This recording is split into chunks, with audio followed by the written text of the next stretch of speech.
Captain Midnight. This video is brought to you by CuriosityStream, and it contains spoilers for Avengers Endgame. Marvel's latest Avengers epic features a lot of huge shifts for the series. Characters die, retire, and come back from the dead after a 5-year gap. Yet for whatever reason, it seems like none of this has been quite as controversial as Thor's story arc.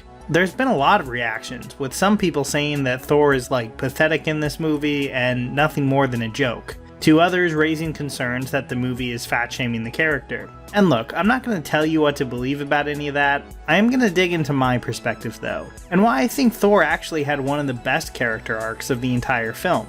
Because in many ways, I've never been more excited to see where they take the character next. Oh, and since very little footage of Thor in Endgame from promotional material actually exists, I hope you'll accept some random footage of Jeff Bridges in The Big Lebowski instead.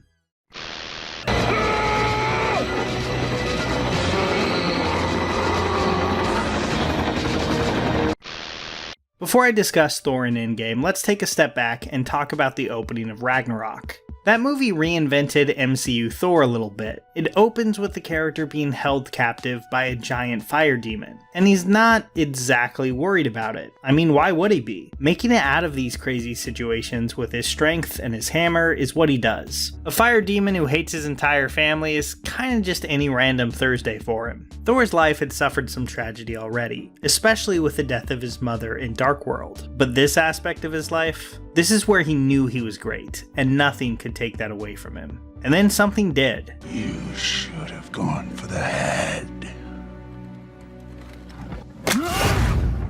I don't think it can be overstated how big of an impact this moment had on Thor. If things had gone just a little differently, he would have wrapped things up with Thanos the same way he's probably defeated countless enemies before, with his weapon and his powers.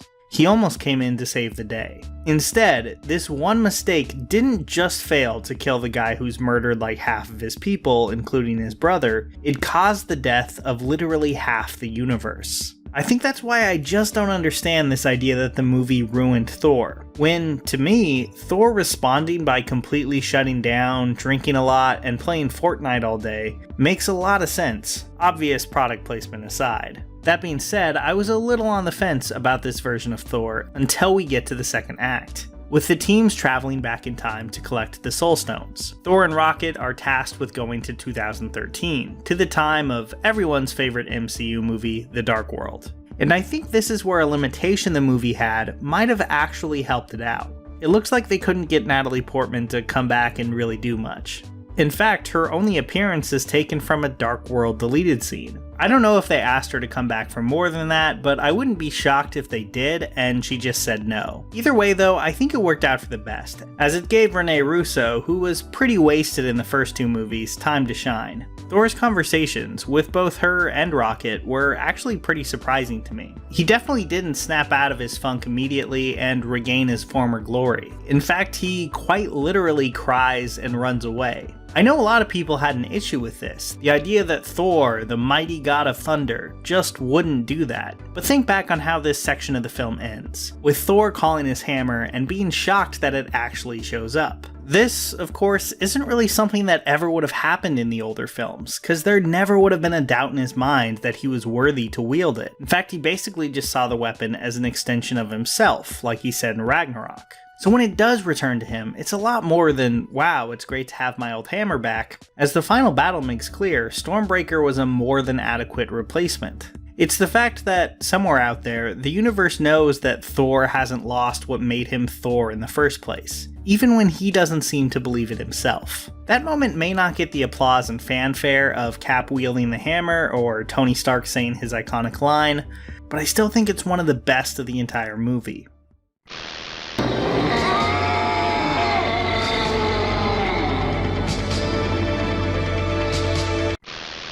In In the early days of the MCU, Thor was never one of my favorite characters. A lot of people don't like Dark World, but for me, even his first film is one of the weakest entries in the franchise. Loki aside, I found it pretty hard to care about the characters, and I thought that Hemsworth gave an okay, if a little bland, performance. Joss Whedon improved on this a bit, in Ultron especially, but I think it was Ragnarok that really figured out what Hemsworth excels at in the role. He's pretty good at the straightforward hero thing, but as I'm sure all of you have noticed, he also turned out to be surprisingly funny. I don't think amping up the humor is the only big change they made to Thor though. I think Waititi and the Russos have also keyed into the fact that he's really good at playing confusion, whether he's playing that for a joke or for his character questioning his entire life. Hemsworth does a great job at both Thor's confidence and undercutting that confidence with a lot of confused self-doubt.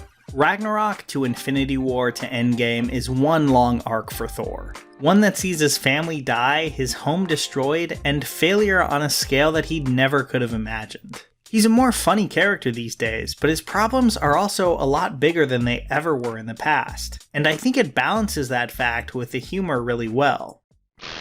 So I figured he'll take his hammer and put a little leather thong and wrap it around his wrist. And then he'll swing the hammer very fast, like a propeller. And when it gets going at top speed, he'll let it go.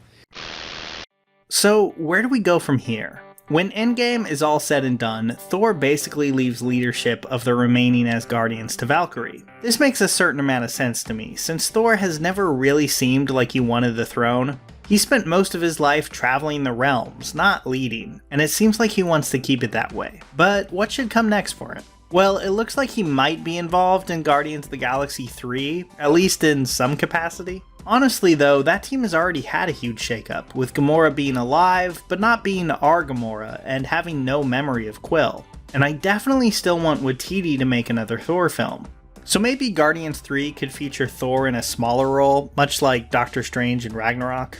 And then Waititi's next film could just be Thor, Valkyrie, and maybe Rocket, since I feel like they've really established a great relationship between the two of them. And I'd love to see Valkyrie get more of a chance to play off of Rocket as well. Whatever they decide to do, I'm pretty excited to see it. They've taken a character that I was never too attached to in the MCU and really put him through the ringer, with this film being his lowest point. The character may be the butt of a lot of jokes here, but I think he's also presented as much more than just a punchline. His transformation at the end signals that even when he's knocked down and at his absolute lowest, he's no less worthy. I think there's actually something really cool about that. Cheese whiz jokes aside, I think Endgame does a great job at dealing with his grief and confusion. So whatever they decide to do with Thor after this, they'll be doing it with a version of the character that I think has more depth than ever before. You know, one of the most appealing things about Marvel's Thor was that he's always been a blend of Norse mythology and Stan Lee and Jack Kirby's strange modern mythology. Lately though, especially with this last season of Thrones going on, I've really been craving some great medieval content. So last night I watched The Real War of Thrones, a really great documentary series that already has 2 seasons out on Curiosity Stream. This series digs into all the crazy political intrigue and brutal warfare that's inspired so many fantasy writers. You learn a lot, but it's also just really fun to watch. And you guys can watch it for free on Curiosity Stream. Founded by the same guy as the Discovery Channel, I've really been enjoying this app. It's available worldwide on a ton of platforms, and even after your free trial, it's still only $2.99 a month, which is a great deal and the best way to watch over 2,400 documentaries on everything from history to science, really cool tech stuff, and a lot more. So go to curiositystream.com/Captain Midnight, or check out that link in the description or pinned comment below. Here's a special tip for the fellas and girls who have not already joined Captain Midnight's new 1940 Flight Patrol. You'd better hurry up and join at once, because there's a big adventure ahead. The thing to do now is to get started, because we're going to have not only barrels of fun, but loads of free gifts and